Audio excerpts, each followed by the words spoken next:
All right, good morning, everyone. So this is Climate in Our Community panel. For those on Zoom, can you just give a thumbs up in the chat to make sure you can hear us?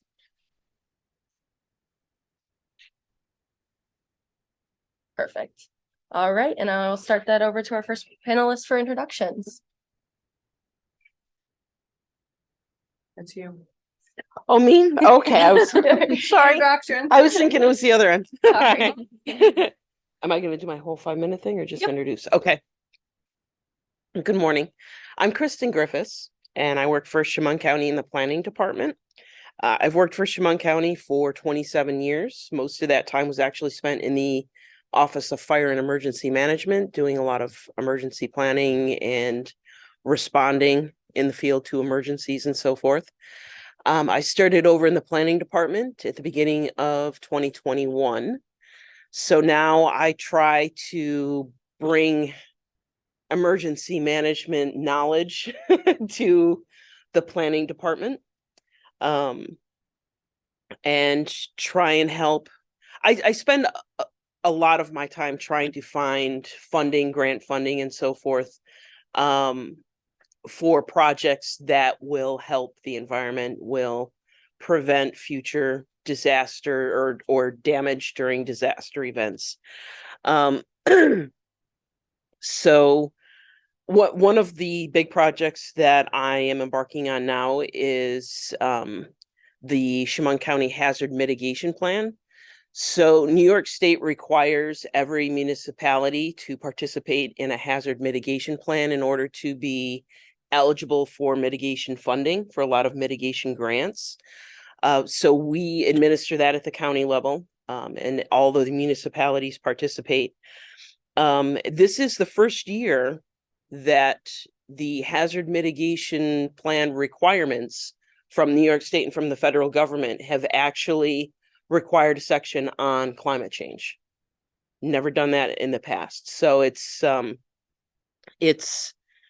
promising that they are starting to think about it, that they're starting to move forward. So hazard mitigation is taking actions now, completing projects and putting plans in place to help lessen damage in the future due to disasters. So mainly in Chemung County, a lot of our disasters are flooding. And obviously with climate change, that's predicted to get worse and more frequent. So I try to incorporate into the hazard mitigation action items that the municipalities are planning for the future. We try and incorporate in there things that are going to benefit the environment. So things like rain gardens, pollinator gardens, community gardens, and green, other green areas that are going to not only help reduce flooding and erosion, but can also assist with food insecurity, can assist with climate justice and environmental justice, for people to have green areas that they can go to, that they can use for their own benefit.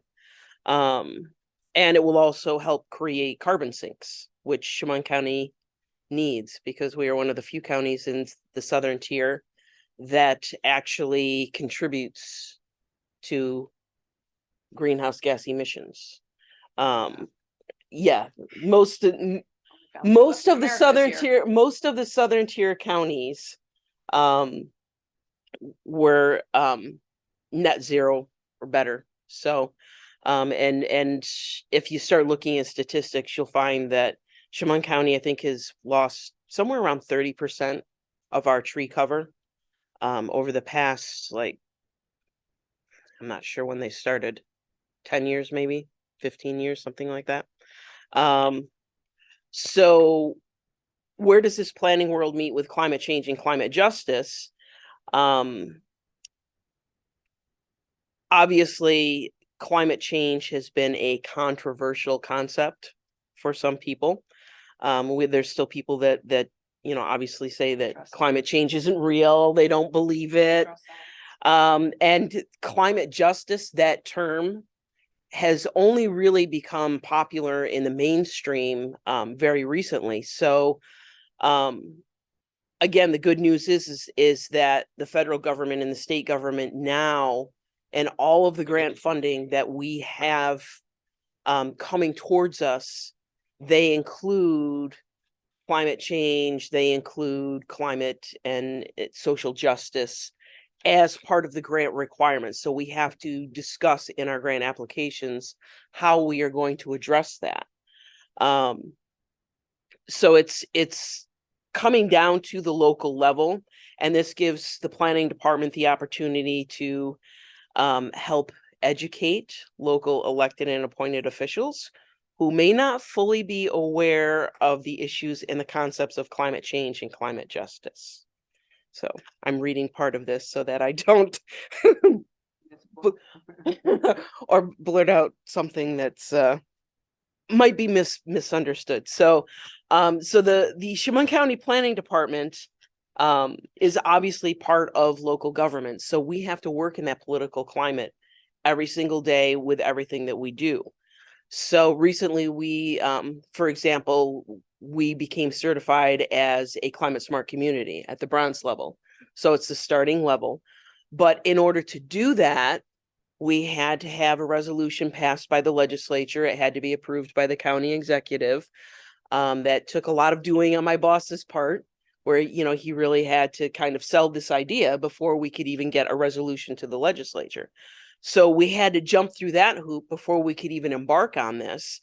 And then the program is, you know, actions and planning and so forth, and you get points for it. So the more points you get, the higher you go in their tiered program. But now that requires us to not only continue to get buy-in from the county, but to get buy-in from all the municipalities as well, because we need the entire county to be participating in a lot of the actions that are required in this program. So county, city, town, village, everybody, we have to try and sell this idea and bring them on board with us. So we're trying to do that through the hazard mitigation plan. We're trying to do that through some of the other hazard mitigation grants that we've applied for. And so we're trying to help our climate within this political world. But everyone in government always has to answer to the taxpayer, right? So every elected and appointed official has their own idea about what the taxpayers and their jurisdiction want or need.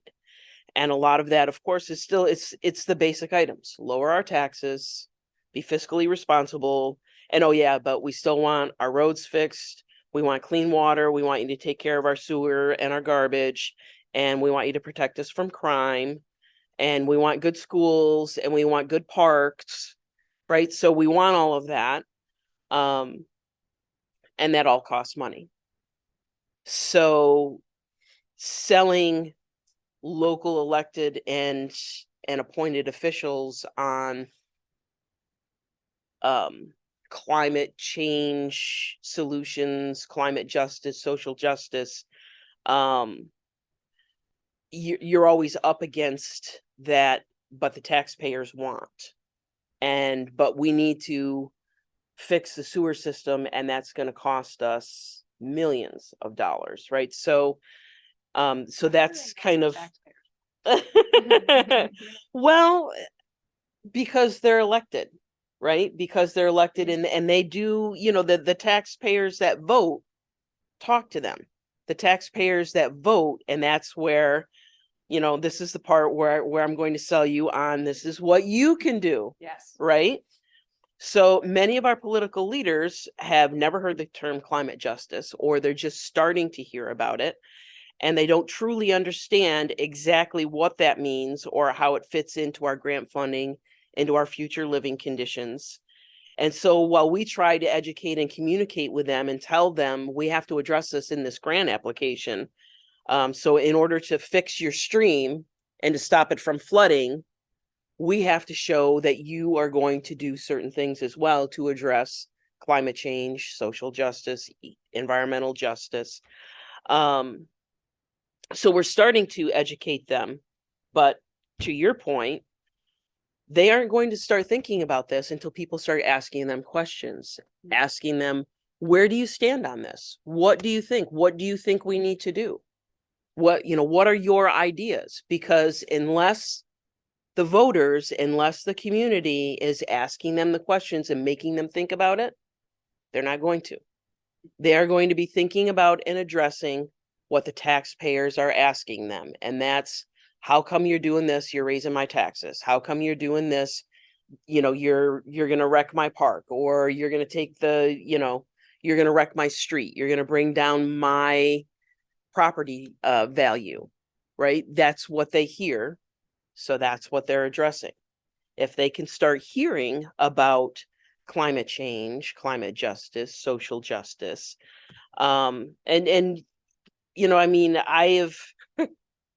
I've said right now, no one is asking these leaders what they plan to do to meet New York State's climate change goals for 2023 or for 2030. I'm sorry, for 2030. And if you think about it, the state hasn't been asking them either. There's all of a sudden been this flurry of, oh, well, by 2030, you're going to do this, you're going to do this, you're going to do this. And now everybody's sitting there asking, but how? How are we going to afford it? And how are we going to implement it? Because you can't legislate something unless you've planned on how to do it first, right? So when our political leaders have to start answering these questions, and they have to start learning about all of the issues and what the 2030 goals really are and what that means and how it impacts us locally and what we need to do locally to try and help meet that, that is when they're going to start maybe not only looking beyond the bottom line, but seeing how taking action now may save the bottom line in the future. And it needs to be more than just, well, hey, if we do this, we can reduce flooding, which is going to get worse and more frequent with climate change. Everybody knows that one. That's kind of the no-brainer, right? But it's the other things. It's those other issues. It's those other, how are we going to reduce our carbon emissions? Because Chemung County is like one of 3 counties in the southern tier that still contribute. We don't have enough trees. We don't have enough green space. We don't have enough carbon sinks to absorb. So we need to start planning that as well, because if we keep contributing, then the changes are just going to become worse, right? I mean, we all know that, but now we have to start making them know that and making them think about it. Thanks, Compost. Yeah. Step 1. Thank Sorry. you. Thank you. So I am Amy Olney. I'm the Conservation Projects Manager for the Finger Lakes Land Trust. The Finger Lakes Land Trust is a nonprofit conservation organization. We are based in Ithaca, but operate in kind of a 12-county area that includes the Finger Lakes watersheds and portions of the southern tier. So our mission, excuse me, our mission is to conserve forever lands and waters of the Finger Lakes region to ensure that we have scenic vistas, clean water, local foods, and wild places for everyone to enjoy. So to date, we've conserved about 29,000 acres across that region. And we accomplished that through kind of 3 different methods. So the one that most people, if you're familiar with us at all, are familiar with, it's our nature preserves. So we purchase land, particularly places that we feel are accessible to people and protect natural resources, and manage those as nature preserves that are open to the public. Most have hiking trails. So if you haven't been, Steggy Hill Nature Preserve is about 10 miles east of here. It's a little under 800 acres with 7 miles of trail. So go check that out if you haven't. But we know that having these places across the region where people can go and experience nature are really important for them to have those connections, because you don't want to, you're not as inclined to protect something that you're not you're not familiar with, you're not using. So the second way that we protect land is kind of a public-private partnership. So stewarding those 45 nature preserves is a huge job. So continuing to grow that is something we have to really consider. So we also work as a nonprofit. We have a fund available to us, a revolving fund to help purchase land. And then we transfer to the state or a county for a park or a town for a park. The state budgetary process is long and drawn out and requires approval. So when opportunities arise, we're able to act a little more quickly, purchase a piece of land. Sometimes maybe we'll make improvements. And then when the state is ready or another agency is ready to acquire that, they can purchase it back from us. So it's kind of a way to build some of those wild areas the state has. And then the third way, which is also the most frequent way that we conserve land, is working with private landowners on conservation easements. So conservation easements are a legal agreement between a landowner and the land trust, entirely voluntary, and it runs with the deed of the land in perpetuity. So basically, once you sell that land, the next owner is still required to adhere to those restrictions. And basically, the conservation easement reduces the amount of development in the future on the property, and also sometimes sort of sets out areas where certain activities can take place so that we're protecting the most vulnerable resources on the property. And right now we have 174 properties that we have conservation easements on that we manage. So we work with those landowners to keep that. So, the work that we do, obviously it plays into the current legislation, both federal and state, on that 30 by 30 initiative, which is to protect 30% of our land by 2030. To give you an idea, regionally, New York State has protected about 20% now, and the Finger Lakes region is at about 13%. So there's a lot of work to be done to reach those goals in the next 7 years. And, as Kristin said, this is your chance to have your voice and say, how are we going to accomplish those goals? What are our priorities? And how are we going to fund that? Where is that money going to come from? So the other ways that I think the land trust mission and climate change kind of intersect are really on our goal to protect water quality. The Finger Lakes region is sort of 11 glacially formed freshwater lakes, and they provide drinking water for 1.5 million community members every day. So ensuring that resource is maintained, it's kept clean, is a really critical need in our area. And with climate change, we're seeing stronger storm events. I think it's 71% more strong storm events since the 1950s that we're seeing now. And that means there's more erosion, there's more nutrient loading into our streams and lakes, more sedimentation.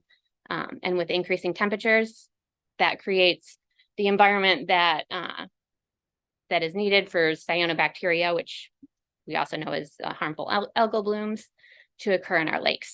So since 2017, we've seen that occur in all of the Finger Lakes region. So in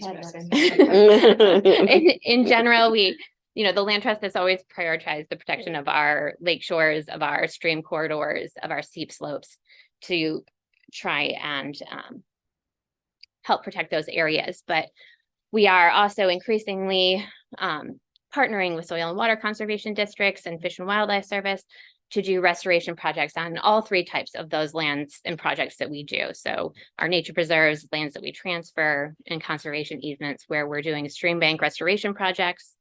We're doing wetland restoration projects. On one of our nature preserves, we're seeing a huge flow of water from a nearby culvert. And so we work to create more pools and ripples to try and just make those streams make that land more resilient to those strong storm events that are occurring. And the other area is definitely a goal when we're looking at projects is landscape connectivity. So this is something we've always worked on because of habitat, but especially in the Finger Lakes and Southern Tier, you see kind of habitat patches where lands are protected by the state, but making sure that there's corridors for species, plants, and animals to move from one patch to another, not only for genetic diversity, but also because we're seeing climate migration, where species are moving south to north or to higher elevations due to changing climates.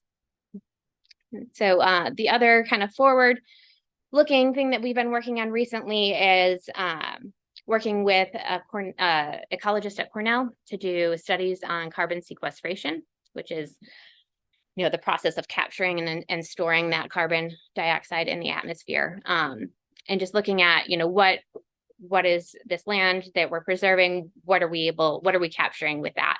And those studies are still ongoing, but just kind of looking at our 45 preserves, the ones that we, you know, the land that we manage ourselves, you know, it equals kind of 1,500 homes, energy used per year, or 1.4 billion smartphones charged per year. So it's it's a small chunk of what needs to happen, but we're hoping that you know, that information can help inform some of our decisions going forward. Thank you. Hi, I'm Heather Gilbert, and I'm the owner of Finger Lakes Compost. I'm a privately owned local service that collects organics and compostable materials within the region. We've expanded pretty large on where we pick up. We provide it curbside. We provide the buckets and the education so that people know what they can put into their buckets. We pick the bucket up on a scheduled day, providing a clean bucket, so it's a very clean process. And we take all of the organic material to a registered facility, 12 acres to be exact, to process it back into a usable amendment that we can put back into the earth. And by doing this process, we are able to partner with counties, municipalities, people like the Finger Lakes Land Trust, because the soil is something we need in this area. We're an ag region, farmers, wineries, we use our soil. We don't tend to give back to us. So composting is the be all to fix a lot of those problems. And in turn, it's taking a waste product that's not going to go to the landfill now and create methane gas. So it creates carbon credits, which is what we need going forward. So we started about 5 years ago. I started out of just my passion as a homesteader. My daughter started school in Dundee, and there was a lot of waste in the cafeteria, and I was a volunteer. So I asked the superintendent what they do, and they do have a seconds table, which I think is what we all want. Is we want the food banks, the seconds, where we can take food that wasn't eaten right from the grocery store or right off the vine, and we can still use it. It may not be perfect, but it's still edible. So I seen that they were doing that at the school, which I thought was great. At least that was giving it another life. And then I just seen the rest was going in the garbage can. So I just personally asked if they would partner with me and let me take the food waste and bring it home for my own composting. And they loved the idea. So then I went to Cornell and I said, what could I do from my point of view? You know, I live here. I'm going to raise my kids here. I love it here. And that's where I got the ball rolling on getting accredited a course through U.S. Composting Council. So it's through the U.S. As a whole. We're a big collaboration. We all work together state by state. We're trying to get everybody on board with this. New York State is just getting on board in 2022. So if you create a certain amount of waste, which is 1 ton, you have to divert it. If you create 1 ton a week, it is, you have to divert it. It's a slow moving process. So I took the course to, you know, be ahead of the game and know exactly what I can do for the future. And with that, I went gung-ho. I went to waste holder stake meetings. I go to any compost council meetings just to stay educated on what's next. And it's kind of been helping me be a pioneer so that I can be here for you guys to give you a service to where you can start right now, tomorrow, doing the right thing, diverting your waste. Because of all the outreach and education we've done, we received the Food Waste Diversion Outreach Program of the Year Award in 2019. We hustled through COVID where a lot of restaurants shut down. A lot of our customers, our family members, you know, had to step back a little bit because they weren't able to be in operation. But it was a real turning point to get more people that were at home wanted to do the right thing. A lot more people were growing their own food. They wanted to know where their food was coming from, what soil it was grown in, because if your soil's not healthy, you're not going to grow nutrient dense vegetables and produce. So soil health is all, you know, human health it's the start of the 360, the circle. Yeah. So we pride ourselves in bringing the service. It's super dirty and hard, but it's humbling at the end of the day. We just love the region. My kids are going to be here forever because they love the region. We love the lakes. We love all the hiking trails, and we love the heart and soul, because I think that most people that live here love what it's all about here. So that's what we do. And we must continue. We must make a change now. And it's every resident, it's every business, school. There's food waste everywhere. If we just do the right actions by taking care of our waste that we create, recycling, composting, there shouldn't be much that goes to a landfill. So we can start turning that around and going back to basics. I mean, a long time ago, that's how it was. We didn't have big landfills and trash systems. So I think it's just continuing in the direction that we're going. So let's talk food waste. Approximately 40% of the food that's produced in the United States goes uneaten, which is mind-boggling. Meanwhile, there's an estimated 2.8 million New Yorkers who are food insecure, and that's really sad. And simultaneously, excess edible food and food scraps find their end life in a landfill where they decompose and produce methane, which we all know is a terrible greenhouse gas. And with that, the poor farming and the growing practices, the poor labor practices, the packaging crisis, and the unsustainable transportation of all the same food we're talking about. It's all a big system that's very broken, and we need to just continue. And soil that's depleted that you can't grow quality produce on is an issue. So New York State has taken a stand, and they're mandating that large generators of food scraps redirect the wholesome food to a food bank, or someplace where it can be consumed, or if not, then animals would be another great option. It's a hierarchy of how our food waste should be taken care of. And then if not, you have Finger Lakes Compost, who's here to help you divert your food waste. And we create soil amendment that we do return back here in the region. Everything we do is zero waste, with the exception of our fuel that we have to use to process, but we don't add any plastic into the world. So if anybody ever needs, a finished soil amendment, or would like some finished compost soil, we do bring your own bucket or bring your own reciprocal, and you can come scoop out of our pile. Or we partner with a winery locally because of our concern about the lakes and all the chemicals that are used to, maintain the winery industry and the farming practices. Their grain bags that they get are a fair trade, 100% recyclable bag, but because our recycling process is broken, they are not able to recycle them. They're just getting thrown in the landfill. They know this. So I take their bags and I put soil in them to return back to my customers. And then if my customers do not want to throw the bag in the landfill, we'll reuse it until it falls apart. So we try to keep a very low impact on the earth, and that's what we do. Very nice. Thank you. Hi, I'm April Hart. I'm a local herbalist. My husband and I run Bespoke Apothecary. We're permaculture farmers and beekeepers here in Elmira. I became an herbalist after a breast cancer diagnosis, where I didn't want to do the conventional treatment. I wanted to do it my way. I wanted to take a holistic approach. And so that brought me here. In that, I fell in love with Mother Earth and everything about it. And that caused me to have this passion for everything that our mother provides us and the earth. Indigenous people for hundreds of years revered this planet as our earth, as our mother.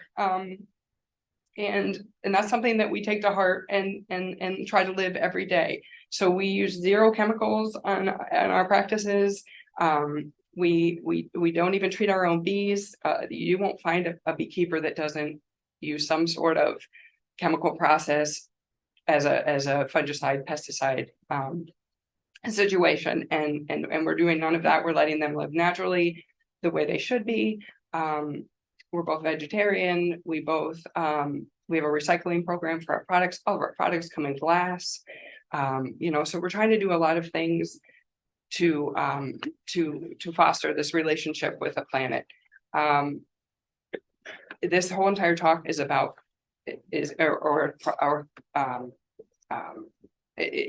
about community, right? The climate in our community. So in Elmira, and I realize students that are here for, 4 or so years, this is your community right now, right? So focusing on what this community has, and spreading the awareness. Knowledge is contagious. So talking about it and being aware of the things that are going on is so vital. Their community, though, as a whole, in most areas is pretty dead, right? There's no longer the butcher, baker, candlestick maker. You don't have those people that you're going to in a community. And I think that is where we're lacking. If we're able to have these things and focus on a community level, and everybody focuses on their own community, then I think we're going to be in a better place in the end. So if we, right now, if you are from this area, that the mall, malls are dying, right? They're wastelands in most places. But our mall is having a beautiful resurge of local people bringing their businesses there. So this area is getting it and starting to build up upon this community. We're a small business, my husband and I only, making 160 plus plant-based products. Many of the ingredients are things that we're growing right here in Elmira. But as much as we're doing, if the wind is blowing the right way, because where we're located, I can smell the foundry, I can smell Kennedy Valve burning off its, hazardous materials into the air. So that's a real problem for Elmira. So these are the things that I think that we need to think about. Let's see. So when you're buying local, and you are focusing on the local community, you're leaving less of a carbon footprint. You're not relying on Amazon to bring you what you need. And every single area in this area, I know because I participate in them, has a farmer's market. There are so many farmers markets. There are local people growing food. There are local people making anything you could possibly need. I buy 90% of what I need at the farmer's market that I go to each week. Depending on which one. There's one in Corning. There are several in Elmira. I go to the Binghamton farmers market. Ithaca obviously has a large, beautiful farmers market. So there are ways that people can make an impact in just a small, and what seems so small by just shopping local, right? That's something that we or Deliver Fresh is a wonderful business that will deliver to your home each week, and they'll deliver on campus. Heck. And it's all local regional farms that they're sourcing from and distributing their goods. I mean, it's phenomenal, right? So these things are in our area there where you don't have to rely on things that are going to hurt the environment, hurt Mother Earth as much. It's always been that when you look at pollution, dilution is the solution, right? We're beyond that at this point. We need to foster and nurture our planet.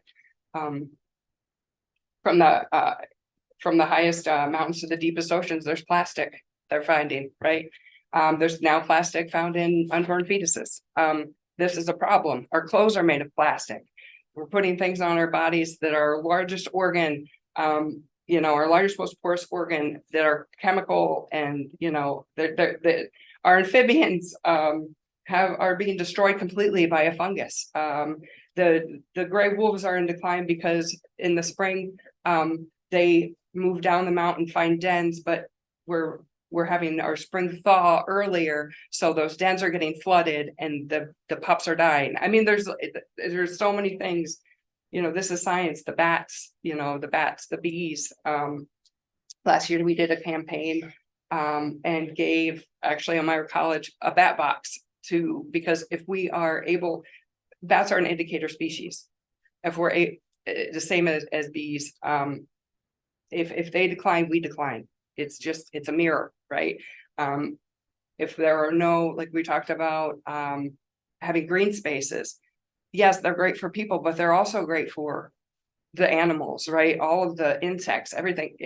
Without a diverse ecosystem where there are diverse species, you know, everything is going to collapse and crumble. So we need those spaces for, you know, for also for the animals, not just for us. We're all in this together. You know, it's time for us to come together as each individual community and do something about it and speak up. If we have to talk to our legislators, let's do this.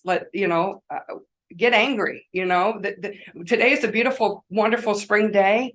We forget all of the turmoil that the earth is going through because it's still beautiful, right? It's still there for us. It's still, you know, shining down on us. Long after we're gone, there will still be plants and they'll remediate the soil and they'll take care of things and we'll start again. But you know, this earth, once we're gone, you know, this earth will still be here, but you know, it will have to take care of itself. So, you know, I'm super passionate about this. We live our whole entire life surrounded by the green. Every day I'm involved in plants and it reminds me how vital it is. And you know, we are pretty big on social media, so we post a lot about you know, about different plants, different animals and things to let, you know, to spread that awareness, because once people, you know, become passionate about something, they'll continue it forward. So I think that's a big key, is just awareness. Some people have no idea the implication of what they're doing. You know, go to the grocery store, you leave with so much plastic. It's sickening, you know, and you know, and every little bit can help if we all just contribute, you know. I guess that's all I have. Where do we go from here? What do we do? Talk forever. You know? Well, thank you to each of our panelists. With about 20 minutes left, we're going to open it to questions. Sydney on Zoom asked composting question. Does Elmira College have a seconds program? Is this something we can do? Yes. No. But yes. I know it's something you can do. I don't know if they have a seconds program, but I would like to talk with the president or whoever. And I have purple bins that would match Elmira College. We could do this. Yes. They're already purple, aren't they? Yes, they are already purple. Very nice. Yes. This is really a puzzle at college. We have students for a couple of years and we're really busy trying to graduate, right? And I've spent a lot of time with students. In fact, last term, who in one of my classes gave lengthy, well-researched presentations to each other on the problem of food waste with the statistics that you're, you know, and thought about, well, what can we do? And first thing that come to mind for them passionately are recycling and food waste and composting, how to construct that on campus. We started with the community garden. The same question came up immediately with composting balance important bedding services. And it's difficult to make that connection between programs that are outside the college, the leadership at the college, some who are really interested in what's happening, and students who, you know, sort of are overwhelmed. But I think more knowledge than a lot of us will and more awareness of why this matters and the feeling of God of it, right? So connecting all those dots, and I don't know whether, you know, I want to like speak up to that question. Somebody has to say we need student leadership because that's one of the things we need, or whether we need administrative leadership. That's what, like, we need all of this, but we need people to talk to each other.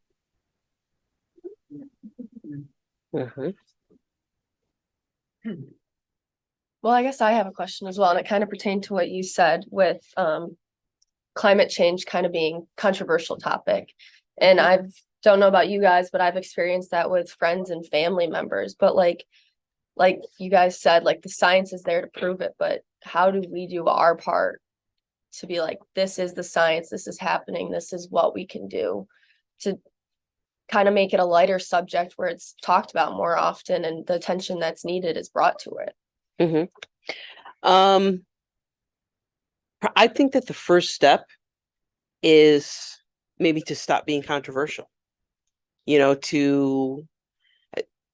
other people are going to have their opinions and you're going to have your opinions, but when you can start pointing to facts and pointing to graphs and saying, you know, this is what's occurring, and ask them again, you know, like, okay, you're in government, and by 2030, New York State is supposed to reduce their carbon emissions and their greenhouse gas emissions by 40% from 1990. So what are you doing to help New York State reach that goal? And if you ask them in a way to say, okay, this is what we're supposed to be complying with, and now what are you doing as our local government official to make sure that that happens? And now you're getting them to start thinking about it. Instead of, I guess, debating whether climate change is real or not real, or what is causing it or not causing it, is to say, well, you know, kind of go at it from a back angle, if you know what I mean? And say, well, okay, so, you know, we are getting more flooding more often, and our flooding is getting worse, and here's the statistics. And they can understand. They can look at that and say, well, yeah, I know that. And there's places that are experiencing flooding now that have never really experienced floods before in Chemung County, you know. And once you start asking them that and then saying, well, this is what's contributing to it, and this is what New York State says we need to do, so how are we going to do it? And then they'll have to start looking at the facts and looking at, you know, at the solutions. And I think once they really start looking at it and researching it and looking at, I guess, the other side, right? Because everybody has their source of information, and say, well, all of these people say that climate change isn't real, and they're scientists too. That, you know, you're not going to win that battle. So what you have to say is, well, this has happened, and this is what the statistics are in Chemung County or in your municipality. So what are you going to do to help it? And then they'll kind of have to start looking at the other side and looking at some of the alternatives. There it is. Thank you.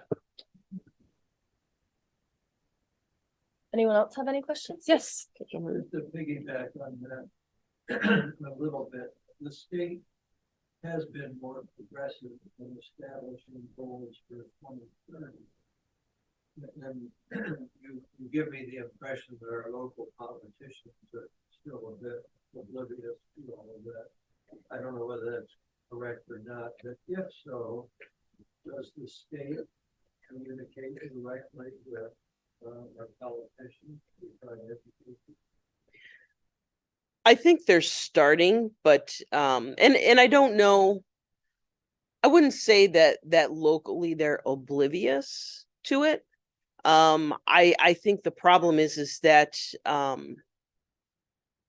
like I said, I don't think that anyone has really planned on how we're going to get there. And that's the problem. I mean, you know, you can say, well, we want all of the school buses to be electric by 2030. Well, that means that now all the school districts need to have electric charging stations, and they have to buy a whole new fleet of buses, right? Where is all that money coming from? Well, it's coming from the taxpayers, because we're the ones that pay for that, right? Nobody else pays for that. And so that becomes kind of the issue. And then someone else stands up and says, well, hey, I'm from NYSEG, and our electric grid right now isn't going to handle all of that. There's no way that our electric grid is going to stand up to charging all of those buses every single school day. So what are you going to do about that? Right? So they're I think the problem is that we've kind of put the cart before the horse. And instead of saying, it's good to have these goals, but you have to plan on how to get there. And there's been a lack of planning before setting the goals. And a question about compost. You mentioned getting compost at your facility, take care of people bring so forth. Is that how you distribute most of the compost, or do you sell it commercially? Yeah, as we're growing, that's the big hopes, is to be able to sell it bulk. We'd really like to, get it back to the municipalities and places where we need the soil integrity from erosion and things like that. But yeah, we can also do bulk. I invested in a dump trailer this year so we can start hauling yardage places to help with that. Yeah. But we need more food waste. So more food waste so we can create more dirt. And is there a fee for collecting the material that you've used? Yeah. Yep. So we're a service, a paid service, and it can be, we come one time a month to get a bulk pickup, or we can come, a few times a week if you have that amount. And we do more than just food scraps. We'll do like the pumice and the brewery grains, the leftovers, because there's a lot of wineries. We have a lot of farmers that are hobby farmers, so they don't necessarily have the land for all the hay and aftermath of raising their animals. So we'll take a lot of that in. And then, we live off of wood chips to do our process, because it's a 3-part to 1-part ratio. So 3-part carbon to 1-part nitrogen. So that's your wet food waste material. So we use the wood chips to, make this whole magic process happen. And so we take in a lot of wood chips from, the arborists, and, wood chips aren't necessarily considered a waste product, but they are a waste product. I mean, we do find other ways to use them, but when they sit in a heaping pile somewhere, they're just breaking down, becoming maybe a fire hazard or things like that. They will turn to dirt or soil eventually, but we can give people an option to get rid of that as a waste product too. So we're trying to take in as much as we can. And that goes along with the plastics and all that. People are starting to convert over to compostable ware, so flatware and all that. We're taking that in too. It's much harder to break down. It's like a bone. A lot of it doesn't want to break down because they're sturdy like corn cobs, but the heat and the process of just doing it, it will break down. So time intensive. And I think that's another thing with the municipalities having a hard time doing the composting process. Is it's either you got to go all in and take everything, meat, bones, dairy, or you're going to only take fruits and vegetables. That's very hard to pick out of, and very nichey and hard to get. And then if things aren't breaking down, it's takes time. So, time is money. And I think that's, a big problem. And then it's state to county, there's the disconnect, and county to private or public or whatever. It's all very much a disconnect. But yes, long story short, yes, we're a paid service, and we take in a lot more than just food waste. I'm over on the other side of Watkins Glen, just up the side of Seneca Lake. It's Rock Stream. It's kind of a nice little hub because we're able to go all the way out to Lake Del Lago Casino, which is the Finger Lakes region, all the way over here to Chemung, which is Finger Lakes, because Finger Lakes are pretty great of a region. So yeah. And there's more information about our services out on a table out there. There's rat cards and things, so help yourself. Moving into another Zoom question. So how can Elmira College partner with communities to have more climate friendly events on campus, such as farmers markets? We know we have student clubs dedicated to environment, but who can we connect with in the community to team up to make these events happen on campus?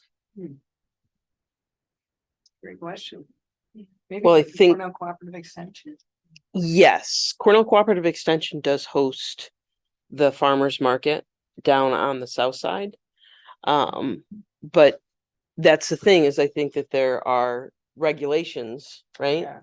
As far as you have to Well, meet. it's also like you saturate the market too. Like there was at one point, there's like a farmer's market every day in Elmira. There's one over here on Grove Park.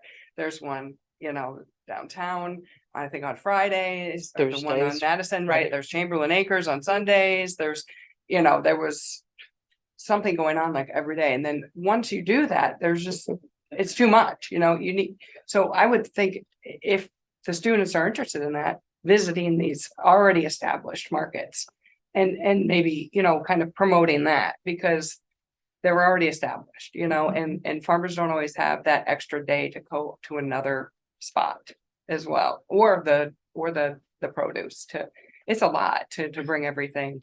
We have 13 bins and a lot of them are about 75 pounds, because everything's in glass that we make. So, bringing that in and out is a lot, I think. So realistically, I think if you could kind of get an initiative going to visit these already established markets in the area, in your community that you are now in, are now a part of.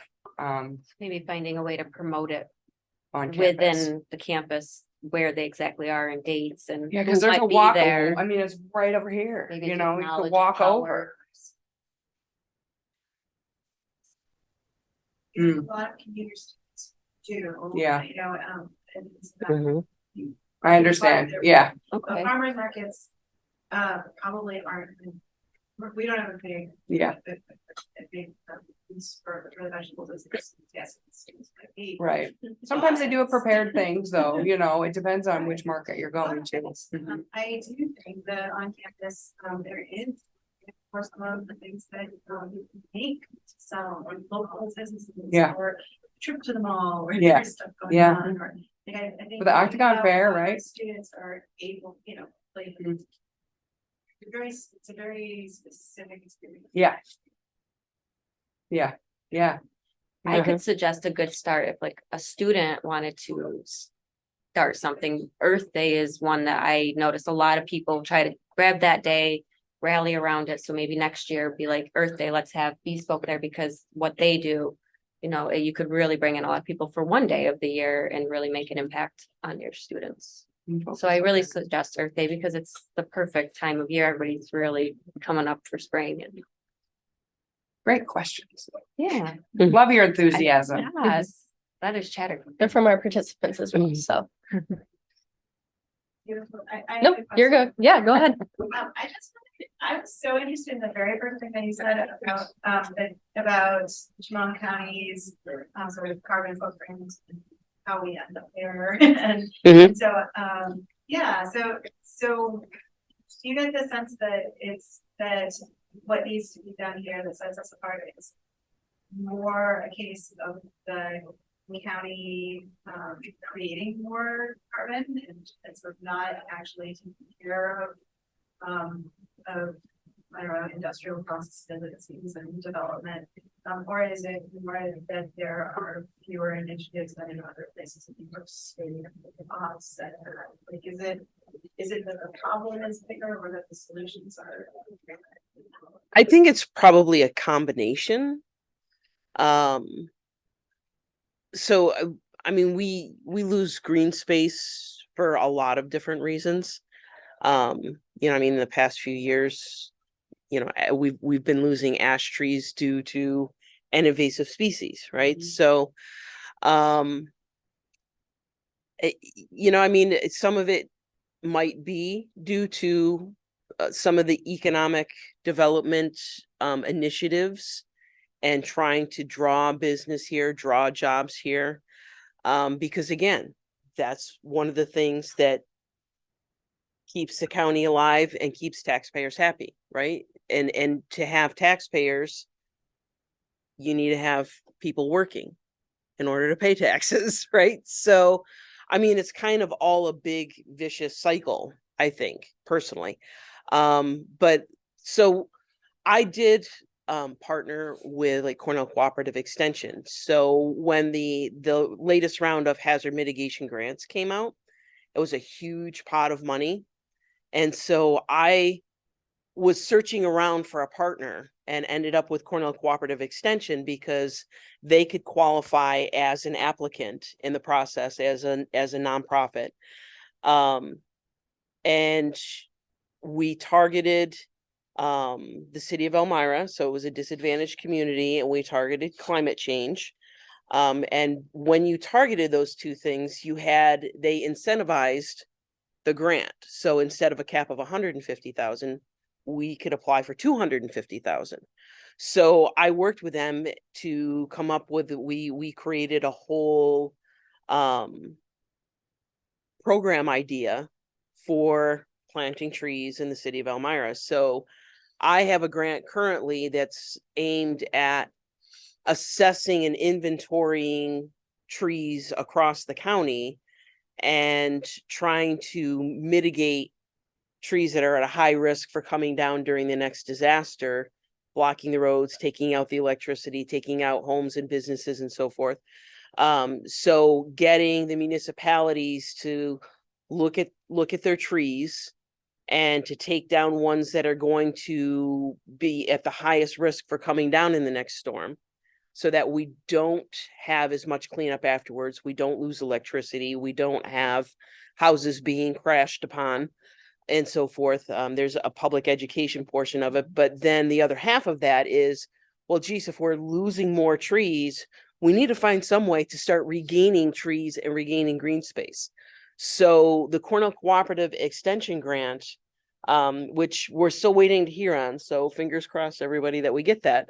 But that whole program is to start bringing trees back and having a program that will give trees to residents in the city to plant, but also making sure that it's the right species for the right spot and is taken care of so that it grows into a healthy tree in the future and doesn't become another high hazard tree. So, for instance, I mean, a lot of people say they want a tree. Well, where do they want to plant it? Well, they want to plant it right in their front yard, and they want to plant a beautiful maple tree with beautiful leaves on it, which is entirely understandable until NYSEG comes and says, hey, your tree is impinging on our lines. So now we're going to come through and we're going to chop it. Right. So if you had set back that tree, found a better spot for it in your yard, you still enjoy the beauty, you still have the shade of it, but it's not impacting the utilities now, and it's not opening it up to invasive species, to fungi and so forth that are going to kill it in the future. And we're teaching people exactly how to care for the trees as well, to make sure that they grow. So you can't just plant a tree, water it a couple of times and say, there, grow, because you're going to end up with a lot of dead trees. So it's a whole kind of companion piece, but it's from a start to a finish piece as well, a program. So and it can go to the other municipalities as well. It's expandable that way. So perhaps the thing that connects everybody actually. I hadn't thought about that. I live in Compost, like the French garden. But at college, we had an internship program.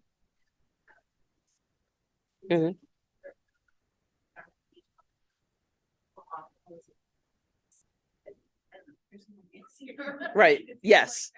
Yes. You can come to our farm. A lot of our. Yes. Right. Rather than wait for these for the top department,